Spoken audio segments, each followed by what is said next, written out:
ଯଦି ବୃଦ୍ଧା ଅବସ୍ଥାରେ ଖୁସି ରହିବା ପାଇଁ ଚାହୁଁଛନ୍ତି ତେବେ ଏହି ଦୁଇଟି ଅଭ୍ୟାସକୁ ତ୍ୟାଗ କରନ୍ତୁ ଓ ତିନୋଟି ଆଚରଣକୁ ଗ୍ରହଣ କରନ୍ତୁ।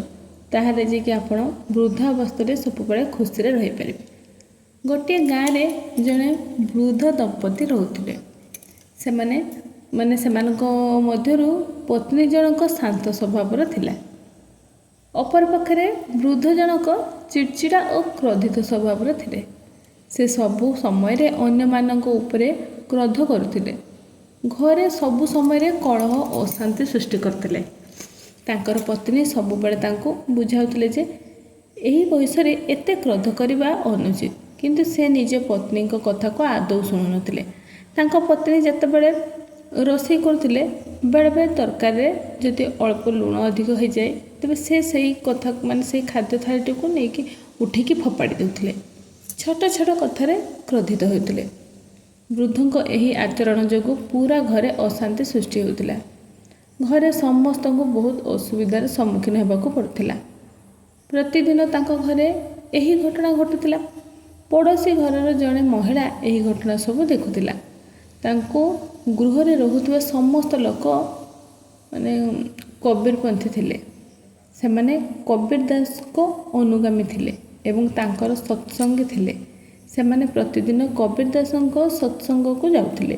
ଦିନେ ସେ ପଡ଼ୋଶୀ ମହିଳା ସେ ବୃଦ୍ଧ ମହିଳାଙ୍କୁ କହିଲେ ଯେ ଥରେ ନିଜ ସ୍ୱାମୀକୁ ସତ୍ସଙ୍ଗକୁ ନେଇଯାଅ। କବୀର ଦାସଙ୍କ ସତ୍ସଙ୍ଗ ଶୁଣିବା ପରେ କାଳେ ସେ ବଦଳିଯିବେ। ପଡ଼ୋଶୀଙ୍କ ଏହି କଥା ସେଇ ବୃଦ୍ଧ ଜଣଙ୍କୁ ଠିକ୍ ଲାଗିଲା। ତାପରେ ସେ ଏହି କଥା ପରିବାର ସଦସ୍ୟଙ୍କୁ କହିଲେ। ସମସ୍ତେ ମିଶିକି ନିଷ୍ପତ୍ତି ନେଲେ ଯେ ଚାଲ ଥରେ କବୀର ଦାସଙ୍କ ପାଖକୁ ଯାଇ ସବୁ କଥା କହିବା। ବୋଧହୁଏ ଯଦି ଦୈନନ୍ଦିନ କଳହ ଠାରୁ କିଛି ଦିନ ମୁକ୍ତି ମିଳିପାରିବ। କିଛି ବି ଉପାୟ ହେଉ ଘରର ଅସୁବିଧା ଯେପରି ଶେଷ ହେଇଯିବ। ଆଉ ଏଇ ଅଶାନ୍ତି ସବୁ ହେବନି। ସମସ୍ତେ ଚାହୁଁଛନ୍ତି ଯେମିତି ଘରର ସବୁ ଅସୁବିଧା ଯେପରି ସବୁ ଶେଷ ହେଇଯାଉ, ଶାନ୍ତି ଆସୁ। ଏପରି ଭାବରେ ଘରର ସମସ୍ତ ସଦସ୍ୟ ବୃଦ୍ଧଙ୍କୁ ବୁଝାଇ କବୀର ଦାସଙ୍କ ପାଖକୁ ନେଇଗଲେ। ସେଠାରେ କବୀର ଦାସ ସେମାନଙ୍କୁ ଦେଖି ସବୁ କିଛି ବୁଝିଗଲେ। ସେମାନଙ୍କୁ ଦେଖିବା ମାତ୍ରେ ଜାଣିପାରିଲେ ଯେ ସେମାନଙ୍କ ଘରେ ବହୁତ ବିଶୃଙ୍ଖଳା ହେଉଛି। ତ ସେଥିପାଇଁ ସେମାନେ ଘରେ ସୁଖ ଶାନ୍ତି ଅନ୍ୱେଷଣ ପାଇଁ ମୋ ପାଖକୁ ଆସିଛନ୍ତି ଏବଂ ଅଶାନ୍ତିର କାରଣ କ'ଣ ନା ତାହା ମଧ୍ୟ ସେ ଜାଣି ସାରିଥିଲେ। ସେହି ଦୁଃଖୀ ପରିବାର ଯାଇ କବୀର ଦାସଙ୍କୁ ପ୍ରଣାମ କରି ତାଙ୍କ ସାମ୍ନାରେ ବସିଗଲେ। ଅପରାହ୍ନ ସମୟ ଥିଲା। କବୀର ଦାସ ନିଜ କୁଡ଼ିଆରେ ବସି କିଛି ଲେଖୁଥିଲେ। ତାଙ୍କ ପତ୍ନୀଙ୍କ ନାମ ଲୁଇ ଥିଲା। ହଠାତ୍ କବୀର ଦାସ ମାତା ଲୁଇଙ୍କୁ ଡାକି କହିଲେ, ଲୁଇ, ଦୟାକରି ଗୋଟିଏ ଦୀପ ଆଣି ମୋ ପାଖରେ ରଖ, ମୋର କିଛି ଖୋଜିବାର ଅଛି।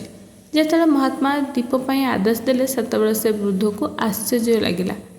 ସେ ଭାବିଲେ ସେ ମହାତ୍ମା ବୋଧହୁଏ ମୂର୍ଖ କିମ୍ବା ପାଗଳ, ନଚେତ୍ ଅପରାହ୍ନ ସମୟରେ ଦୀପ କାହିଁକି ମାଗୁଛନ୍ତି। ବୃଦ୍ଧ ଜଣକ ଏପରି ଭାବୁଥିବା ସମୟରେ ମାତା ଲୁଇ ଜ୍ୱଳନ୍ତା ଦୀପ ଧରି ସେଠାରେ ଆସି ପହଞ୍ଚିଲେ ଓ ଚୁପଚାପ ଦୀପଟିକୁ ମହାତ୍ମାଙ୍କ ପାଖରେ ରଖି ଭିତରକୁ ଚାଲିଗଲେ। ବର୍ତ୍ତମାନ ବୃଦ୍ଧ ଜଣକ ପୁଣି ଥରେ ଭାବିଲେ ତାଙ୍କ ପତ୍ନୀ ମଧ୍ୟ ପାଗଳ ହୋଇଯାଇଛନ୍ତି। ସେ ଥରେ ମଧ୍ୟ ନିଜର ସ୍ୱାମୀଙ୍କୁ ପଚାରିଲେ ନାହିଁ କି ଦିନ ଦ୍ୱିପ୍ରହରେ ଦୀପ କାହିଁକି ଦରକାର। ଏ ମନେ ମନେ ଭାବିଲେ ମୁଁ କୁଆଡ଼େ ଏଇ ପାଗଳମାନଙ୍କ ମେଳକୁ ଆସିଗଲି। ଏ ମହାତ୍ମା ତ ଜଣେ ପାଗଳ, କିନ୍ତୁ ସବୁଠୁ ବଡ଼ ପାଗଳ ଓ ମୂର୍ଖ ତ ତାଙ୍କ ପତ୍ନୀ। ଏହି ପାଗଳ ଗୋଷ୍ଠୀ ମୋ ଘର କ'ଣ ଶାନ୍ତି କରିବେ? ମୋ ଘରର ଅସୁବିଧା କ'ଣ ଶେଷ କରିବେ? ଏ କ'ଣ ମୋ ବୃଦ୍ଧାବସ୍ଥାର ଦୁଃଖକୁ ଦୂର କରିବେ? ଏହିପରି ଅନେକ ପ୍ରଶ୍ନ ତାଙ୍କ ମନରେ ସୃଷ୍ଟି ହେଉଥିଲା। କିନ୍ତୁ ଏତେବେଳ ପର୍ଯ୍ୟନ୍ତ ସେ କିଛି କହିନଥିଲେ ଏବଂ କ୍ରୋଧରେ ବସିଥିଲେ। କବୀର ଦାସ ତାଙ୍କ ମନର କଥାକୁ ବୁଝିପାରିଥିଲେ ଯେ ସେ କ୍ରୋଧରେ ବସିଛନ୍ତି ଓ ଆମକୁ ପାଗଳ ବୋଲି ଭାବୁଛନ୍ତି। ସେ ଏହା ମଧ୍ୟ ବୁଝିଗଲେ ଯେ ବୃଦ୍ଧ ଜଣକ ଲୁଇଙ୍କ ଉପରେ କ୍ରୋଧିତ ଅଛନ୍ତି ଯେ ସେ କାହିଁକି ମୋତେ ଦୀପ ଦେଇଗଲେ, କାହିଁକି ସେ ମୋ ସହ ଝଗଡ଼ା କଲେନି।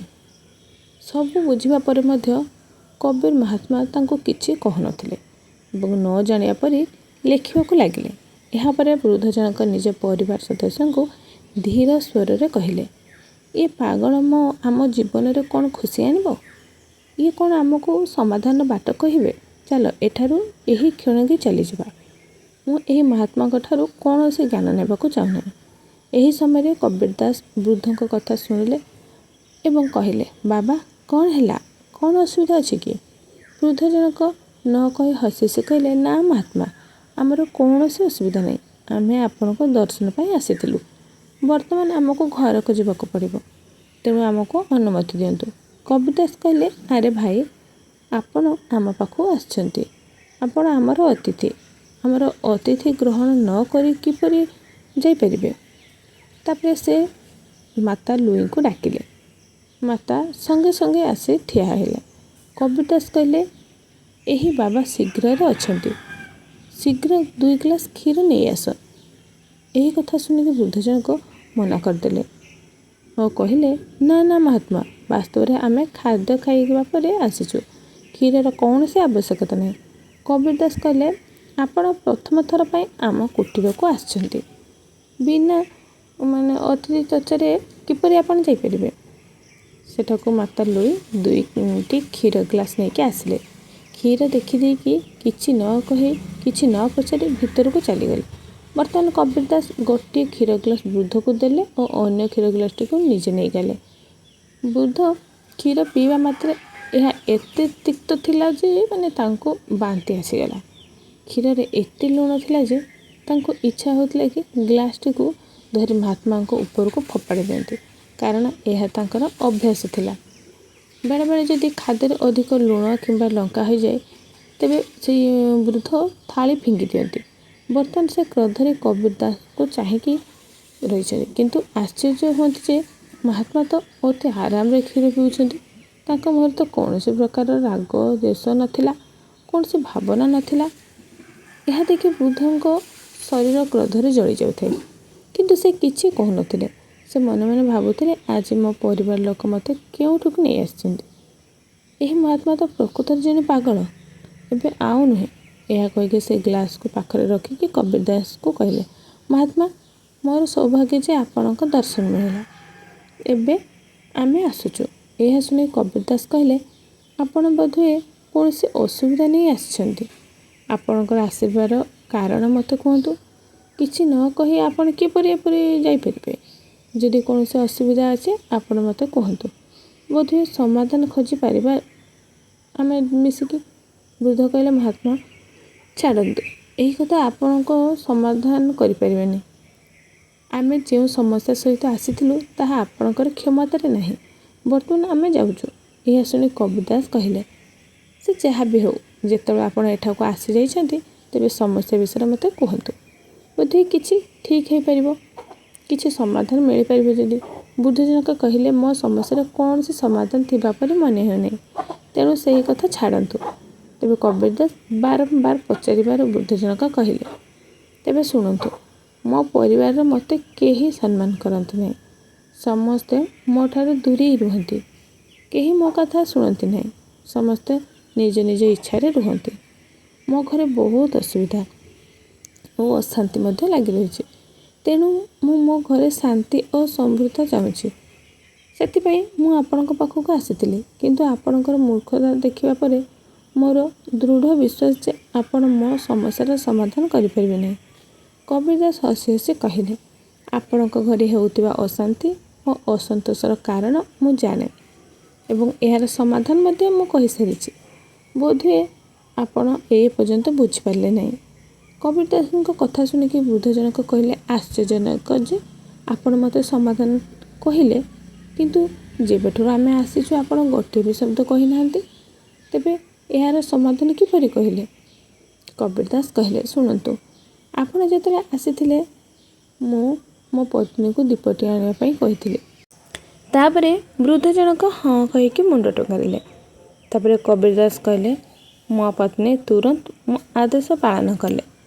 ତେବେ ସେ ପ୍ରତିବାଦ ମଧ୍ୟ କଲେ ନାହିଁ ଯେ ଅପରାହ୍ନରେ ଦୀପର ଆବଶ୍ୟକତା କ'ଣ ଅଛି।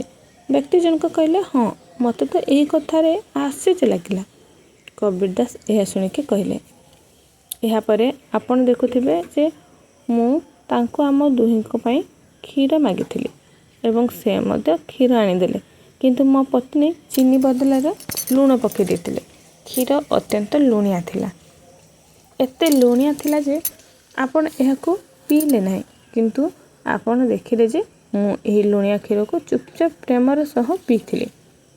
ଆପଣ ଜାଣନ୍ତି ମୁଁ ଏପରି କାହିଁକି କଲି? କାରଣ ମୋ ପତ୍ନୀ ଯେତେବେଳେ ଦୀପ ବିଷୟରେ କିଛି ପଚାରି ନଥିଲେ ବି କି କିଛି ପ୍ରତିପାଦନ କରିନଥିଲେ ମୋ କାମ କରିଥିଲେ, ତେବେ ମୋର କର୍ତ୍ତବ୍ୟ ହେଉଛି ଯେ ଯଦି ତାଙ୍କ ଦ୍ୱାରା କୌଣସି ଭୁଲ ହୋଇଯାଇଛି ତେବେ ମୁଁ କିପରି ତାଙ୍କ ଉପରେ କ୍ରୋଧ କରିପାରିବି?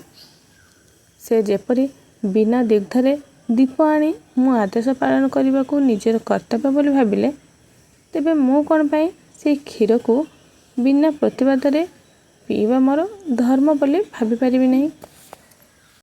ଯେପରି ସେ କୌଣସି ପ୍ରତିବାଦ କଲେ ନାହିଁ, ତେବେ ମୁଁ ମଧ୍ୟ କୌଣସି ପ୍ରତିବାଦ କଲି ନାହିଁ।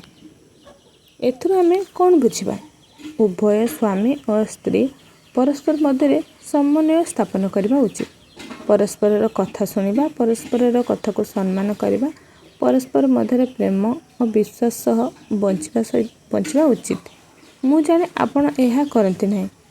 କବୀର ଦାସ ପୁଣି କହିଲେ, ମନେ ରଖନ୍ତୁ ସମସ୍ତେ ଭୁଲ କରନ୍ତି। ଆଜି ସେ ଭୁଲରେ କ୍ଷୀରରେ ଚିନି ବଦଳରେ ଲୁଣ ପକାଇଲେ ଏବଂ ମୁଁ ଏହାକୁ ଚୁପଚାପ ଗ୍ରହଣ କଲି। ଏହା ହିଁ ତୁମ ଘରେ ଅଶାନ୍ତିର ମୂଳ କାରଣ। ତୁମେ ଦୁଇଟି ଅଭ୍ୟାସ ପାଇଁ ଅସୁବିଧାରେ ପଡ଼ୁଛ। ସେହି କାରଣରୁ ତୁମ ଘରେ ଅସ୍ଥିରତା, ଦୁଃଖ ଓ ଅଶାନ୍ତି ହେଉଛି। ବୃଦ୍ଧାବସ୍ଥାରେ ଏହି ଦୁଇଟି ଅଭ୍ୟାସ ପରିତ୍ୟାଗ କରିବା ଉଚିତ। ସେହି ଦୁଇଟି ଅଭ୍ୟାସ ହେଲା ସ୍ୱାଦ ଓ ଅପବ୍ୟବହାର। ଯିଏ ଏହି ଦୁଇଟି ତ୍ୟାଗ କରନ୍ତି ସେ ଖୁସିରେ ରୁହନ୍ତି। ବଞ୍ଚିବା ପାଇଁ ଏହା ଅତ୍ୟନ୍ତ ଆବଶ୍ୟକ। ଆମେ ବୁଝିବା ଉଚିତ ଯେ ମହିଳାମାନେ କଠିନ ପରିଶ୍ରମ ଓ ଶ୍ରଦ୍ଧାର ସହ ନିଜ ହୃଦୟରୁ ଆମମାନଙ୍କ ପାଇଁ ଖାଦ୍ୟ ପ୍ରସ୍ତୁତ କରୁଛନ୍ତି। ଗରମ ହେଉ କିମ୍ବା ଶୀତଳ ହେଉ, ସେ ଠିକ୍ ସମୟରେ ଖାଦ୍ୟ ରାନ୍ଧନ୍ତି ଏବଂ ଆମକୁ ଖାଇବାକୁ ଦିଅନ୍ତି। କୁହାଯାଏ ଯେ ରୋଷେଇ ଓ ପଗଡ଼ି ବେଳେବେଳେ ଖରାପ ହୋଇଯାଏ। ବେଳେବେଳେ ଭୁଲରେ ଏହା ବି ସମ୍ଭବ ହୋଇପାରେ ଯେ ବେଳେବେଳେ ଅତ୍ୟଧିକ ଲୁଣ କିମ୍ବା ଅତ୍ୟଧିକ ଲଙ୍କା ପଡ଼ିଯାଏ। ତେବେ କ'ଣ ଆମେ ସେ ଖାଦ୍ୟକୁ ଫୋପାଡ଼ିବା ଦରକାର କି? ଆମେ ବୁଝିଯିବା ଉଚିତ ଯେ ଆମର ପତ୍ନୀ ଓ କୁଳବଧୂ କେତେ କଷ୍ଟରେ ଖାଦ୍ୟ ପ୍ରସ୍ତୁତ କରୁଛନ୍ତି। ତେଣୁ ଏହା ଆମର ଧର୍ମ ଯେ ଆମେ ଏହାକୁ ଗ୍ରହଣ କରିବା ଉଚିତ। ଯଦିଓ ସେମାନେ ଭୁଲରେ ଅଧିକ ଲୁଣ କିମ୍ବା ଲଙ୍କା ପକାଇ ଦେଇଛନ୍ତି, ସେଥିରେ କୌଣସି ଫରକ ପଡ଼େ ନାହିଁ। ବରଂ ତାଙ୍କ ପ୍ରଶଂସା କରି ଖାଦ୍ୟକୁ ଗ୍ରହଣ କରିନେବା ଉଚିତ। ଯଦି ଆମେ ଏମିତି କରିବା, ତେବେ ପରଦିନ ସେ ଅଧିକ ହୃଦୟ ସହିତ ଖାଦ୍ୟ ପ୍ରସ୍ତୁତ କରିବେ। ଯଦି ଆମେ ଥାଳିକୁ ଫୋପାଡ଼ି ଦେବା ବା କ୍ରୋଧ କରିବା, ତେବେ ତାଙ୍କ ହୃଦୟ କ'ଣ ହେଉଥିବ ଥରେ କଳ୍ପନା କରିଛନ୍ତି ତ? ଏହାଦ୍ୱାରା ତାଙ୍କର କୌଣସି ସମ୍ମାନ ରହିବ କି? ଅବଶ୍ୟ ନୁହେଁ, ଜମା ତାଙ୍କ ସମ୍ମାନ ରହିବନି। ଯେଉଁଠାରେ ଖାଦ୍ୟ ଓ ମହିଳାମାନଙ୍କୁ ଅପମାନିତ କରାଯାଏ ନା, ସେଠାରେ ମା ଲକ୍ଷ୍ମୀ ଓ ଖୁସି, ସୁଖ, ଶାନ୍ତି ସବୁ ଚାଲିଯାଇଥାଏ। ତେଣୁ ଆମେ ଏହି ଦୁଇଟି ଅଭ୍ୟାସ ତ୍ୟାଗ କରିବା ଉଚିତ। ସ୍ୱାଦ ଓ ଅପବ୍ୟବହାର। ଆମେ ଯାହା ପାଇଥାଉ ତାହାକୁ ଈଶ୍ୱରଙ୍କ ଦାନ ବୋଲି ଭାବି ନେବା, ତେବେ ବୃଦ୍ଧାବସ୍ଥାରେ କୌଣସି ଅସୁବିଧା ହେବ ନାହିଁ। ବୃଦ୍ଧାବସ୍ଥାରେ ସ୍ୱାଦ ଏବଂ ଦୁର୍ବ୍ୟବହାର ଉଭୟ ଯନ୍ତ୍ରଣାଦାୟକ। ବର୍ତ୍ତମାନ ସେ ବୃଦ୍ଧ ମଣିଷ ପୁରା କଥା ବୁଝିଗଲେ ଯେ ତାଙ୍କ ଘରେ ଅଶାନ୍ତି କାରଣ ହେଉଛି। ସେ ଦୁଇ ହାତ ଯୋଡ଼ିକି ସବୁ କବୀର ଦାସଙ୍କୁ କ୍ଷମା ମାଗିଲେ। ସେ ତାଙ୍କ ଭୁଲ ବୁଝିପାରିଲେ ଆଉ କହିଲେ, ମୁଁ ଗୋଟିଏ ମହାମୂର୍ଖ। ମୁଁ ଆପଣଙ୍କୁ କେତେ କ'ଣ କହିଛି, କିନ୍ତୁ ଆପଣ ମୋ ପ୍ରତି ଦୟା କରିକି ଉଦାର ଓ ମହାନତା ଦେଖାଇଛନ୍ତି। ଦୟାକରିକି ମୋତେ କ୍ଷମା କରିଦିଅନ୍ତୁ। କବୀର ଦାସ ତାଙ୍କୁ କ୍ଷମା କରି କହିଲେ ଯେ ଆଜି ଏବଂ ଏହି ମୁହୂର୍ତ୍ତରେ ଶପଥ ନିଅ ଯେ ସ୍ୱାଦ ଓ ଅପବ୍ୟବହାରକୁ ଛାଡ଼ିଦେବ। ଏବଂ ପୁଣି କହିଲେ ଯେ ଯଦି ଆପଣ ବୃଦ୍ଧାବସ୍ଥାରେ ଖୁସିରେ ରହିବାକୁ ଚାହୁଁଛନ୍ତି, ତେବେ ଏହି ଦୁଇଟି ଅଭ୍ୟାସକୁ ଛାଡ଼ି ଦିଅନ୍ତୁ ଏବଂ ଏହି ତିନିଟି ଅଭ୍ୟାସକୁ ଗ୍ରହଣ କରନ୍ତୁ, ଯାହା ମୁଁ ଏବେ ଆପଣଙ୍କୁ କହିବି। ଯଦି ଆପଣ ଏହି ତିନିଟି ଅଭ୍ୟାସକୁ ଆପଣାଇ ଦିଅନ୍ତି, ତେବେ ବୃଦ୍ଧାବସ୍ଥାରେ କୌଣସି ଅସୁବିଧା ହେବ ନାହିଁ। ଯେଉଁମାନେ ଜୀବନରେ ଯେତେ ଅଧିକ ଅନୁଶାସିତ ହୋଇଥାନ୍ତି, ନିଶ୍ଚିତ ଭାବରେ ସେତେ ଅଧିକ ସଫଳତା ତାଙ୍କୁ ମିଳେ। ଜଣେ ବ୍ୟକ୍ତିଙ୍କ ଜୀବନ ସୁଖପୂର୍ଣ୍ଣ ହୋଇଥାଏ ଯେତେବେଳେ ସେ ନିଜର କାର୍ଯ୍ୟ ଓ ଦାୟିତ୍ୱ ମଧ୍ୟରେ ସନ୍ତୁଳନ ବଜାୟ ରଖେ। ବୃଦ୍ଧାବସ୍ଥା ହେଉଛି ଜୀବନର ସେହି ପର୍ଯ୍ୟାୟ ଯେଉଁଠାରେ ପ୍ରତ୍ୟେକ ବ୍ୟକ୍ତି ସୁଖ ଓ ଆରାମରେ ଜୀବନ ବ୍ୟତୀତ କରିବାକୁ ଚାହେଁଛି। ସେହି ତିନୋଟି ଅଭ୍ୟାସ ପ୍ରଥମେ ହେଉଛି ଧନର ସଠିକ୍ ଉପଯୋଗ। ଧନ ହେଉଛି ଏପରି ଜିନିଷ ଯାହା ନିଜ ଏବଂ ପର ମଧ୍ୟରେ ପାର୍ଥକ୍ୟକୁ ବୁଝାଇ ଦେଇଥାଏ। ଯେ ପର୍ଯ୍ୟନ୍ତ ତୁମ ପାଖରେ ଧନ ଅଛି, ସେ ପର୍ଯ୍ୟନ୍ତ ତୁମେ ସବୁ ସମ୍ପର୍କକୁ ପାଇପାରିବ। କିନ୍ତୁ ଯେତେବେଳେ ଧନର ଅଭାବ ହୋଇଯିବ, ଯେତେବେଳେ ନିଜ ଲୋକମାନେ ମାନେ ସେ ତୁମକୁ ସେତେବେଳକୁ ମଧ୍ୟ ପଚାରିବେନି, ଆମ ହାତ ସେତେବେଳକୁ ଛାଡ଼ି ଦିଅନ୍ତି। ଯଦି ଆପଣ ଧନ ସଞ୍ଚୟ କରନ୍ତି ତେବେ ବୃଦ୍ଧାବସ୍ଥାରେ ଆପଣଙ୍କୁ କାହା ପାଖରେ ହାତ ଯୋଡ଼ିବାକୁ ପଡ଼ିବ ନାହିଁ। କିନ୍ତୁ ମନେ ରଖନ୍ତୁ, ସମ୍ପୂର୍ଣ୍ଣ ଧନ ଉପରେ ଅକ୍ତିଆର କରି ବସିବା ମଧ୍ୟ ବୃଦ୍ଧାବସ୍ଥାରେ ଯନ୍ତ୍ରଣାଦାୟକ ହୋଇପାରେ। ଦ୍ୱିତୀୟ ହେଉଛି ଅନୁଶାସନ। ଅନୁଶାସନର ଅଭ୍ୟାସ ଆତ୍ମବିଶ୍ୱାସ ସୃଷ୍ଟି କରେ। ଯଦି ଆରମ୍ଭରୁ ଜଣେ ବ୍ୟକ୍ତି ନିଜର ଦିନଚର୍ଯ୍ୟା ଅନୁଶାସନ ରୂପରେ କରନ୍ତି, ତେବେ ଜୀବନରେ କେବେ ବି ତାଙ୍କୁ ଅନ୍ୟ ଉପରେ ନିର୍ଭରଶୀଳ ହୋଇକି ରହିବାକୁ ପଡ଼ିବ ନାହିଁ ଓ ସେ ତାଙ୍କର ପ୍ରତ୍ୟେକ ଲକ୍ଷ୍ୟ ହାସଲ କରନ୍ତି। ଯଦି ଜଣେ ବ୍ୟକ୍ତି ଆରମ୍ଭରୁ ସ୍ୱାସ୍ଥ୍ୟ ଓ ଋତୁ ଅନୁଯାୟୀ ଖାଇବା ପିଇବା ଓ ଶୋଇବା ଉପରେ ଧ୍ୟାନ ଦିଏ, ତେବେ ତାକୁ ବୃଦ୍ଧାବସ୍ଥାରେ କଷ୍ଟର ସାମ୍ନା କରିବାକୁ ପଡ଼ିବ ନାହିଁ। ଯଦି ନିଜ ଜୀବନରେ ଉତ୍ତମ ସ୍ୱାସ୍ଥ୍ୟ ଦରକାର, ତେବେ ଅନୁଶାସନର ହାତ ଧରିବା ଅତ୍ୟନ୍ତ ଆବଶ୍ୟକ। କୁହାଯାଏ ଯେ ଯେଉଁମାନଙ୍କର ଏକୁଟିଆ ଓ ଅନୁଶାସନ ସହ ଚାଲିବାର ଅଭ୍ୟାସ ଅଛି, ଦିନେ ସେମାନଙ୍କ ପଛରେ କୋଟିଏ ଲୋକ ଥାଆନ୍ତି। ତୃତୀୟ ହେଲା ସାହାଯ୍ୟ କରିବା। କବୀର ଦାସ କୁହନ୍ତି, ଯେତେବେଳେ ଜଣେ ବ୍ୟକ୍ତି ନିଃସ୍ୱାର୍ଥପର ଭାବରେ ସାହାଯ୍ୟ କରେ, ତେବେ ସେ ବ୍ୟକ୍ତି ତା ଜୀବନରେ କେବେ ହେଲେ ଦୁଃଖିତ ହୁଏ ନାହିଁ। ବ୍ୟସ୍ତ ହୁଏ ନାହିଁ। ଦାନ ଓ ଦୟା ହେଉଛି ସର୍ବଶ୍ରେଷ୍ଠ ଧର୍ମ। ତୁମର ଆଜିର ସାହାଯ୍ୟ ତୁମର ଆସନ୍ତାକାଲିକୁ ଆଚ୍ଛାଦନ କରେ। ବୃଦ୍ଧାବସ୍ଥାରେ ସୁଖ ଓ ଶାନ୍ତି ଅତିବାହିତ ହୁଏ। ଅନ୍ୟକୁ ସାହାଯ୍ୟ କରିବା ପାଇଁ ସର୍ବଦା ନିଜ ହାତକୁ ଖୋଲା ରଖିବା ଉଚିତ। କବୀର ଦାସଙ୍କ କଥା ଶୁଣିବା ପରେ ବୃଦ୍ଧ ଜଣକ ବୃଦ୍ଧାବସ୍ଥାରେ ଖୁସିରେ ରହିବାର ମୂଳମନ୍ତ୍ର ଶିଖି ଯାଇଥିଲେ। ସେ ବହୁତ ଖୁସିରେ ନିଜ ଘରକୁ ଫେରିଥିଲେ।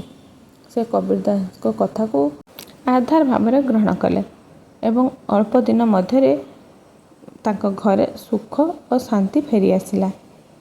ସେ କବୀର ଦାସଙ୍କ କଥା ଯାହା ଯାହା ସେ କହିଥିଲେ ସବୁ ମାନିକି ସେମିତି କଲେ। ତାଙ୍କ ଘରେ ଆଗ ଭଳି ସେଇ ଅଶାନ୍ତି ଝଗଡ଼ା କିଛି ଆଉ ନଥିଲା। ଏବେ ତାଙ୍କ ଘର ପୁରା ସୁଖ ଶାନ୍ତିରେ ଚାଲିଥିଲା।